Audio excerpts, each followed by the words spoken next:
청와대로 연결을 한번 해보겠습니다. 문재인 대통령이 첫 광복절 경축사를 통해서 이 한반도의 항구적 평화 구축을 강조를 했습니다. 네, 한반도에서의 군사 행동은 오직 한국만이 결정할 수 있다라면서 전쟁만은 막아내겠다고 말을 했습니다. 청와대 취재기자 연결해서 좀 더 자세한 내용 살펴보겠습니다. 이경희 기자. 네, 문재인 대통령의 광복절 경축사에서는 한반도 위기 해결의 평화적 해법을 강조하고 한반도 문제의 주도권은 한국에 있음을 거듭 확인했습니다. 한반도에서 군사행동은 대한민국만이 결정할 수 있고 누구도 우리의 동의 없이 군사행동을 결정할 수 없다며 정부는 모든 것을 걸고 전쟁만은 막아내겠다고 말했습니다. 고조된 한반도 긴장감 속에서 전쟁 절대 불가를 확실히 못 박은 것으로 해석되는데요.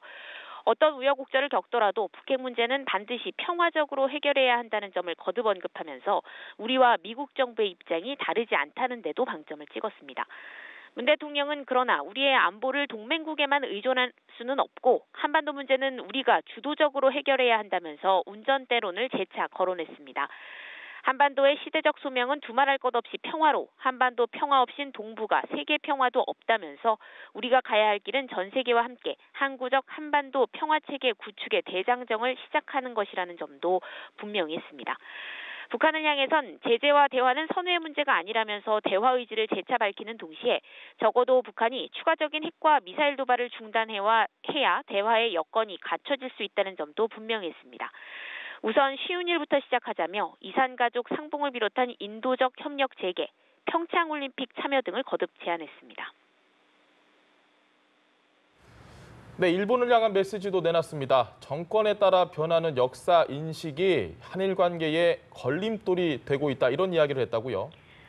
네, 문 대통령은 과거사 역사 문제가 한일 관계의 미래지향적인 발전을 발목 잡는 것은 바람직하지 않다면서도 한일 관계의 미래를 중시한다고 해서 역사 문제를 덮고 넘어갈 수는 없다고 말했습니다. 오히려 역사 문제를 제대로 매듭지을 때 양국 간의 신뢰가 더욱 깊어질 것이라면서 정권에 따라 달라지는 일본 정부의 역사 인식을 꼬집었는데요. 한일 관계의 걸림돌은 일본 정부의 역사를 대하는 인식의 부침에 있다면서 일본 지도자들의 용기 있는 자세가 필요하다고 강조했습니다.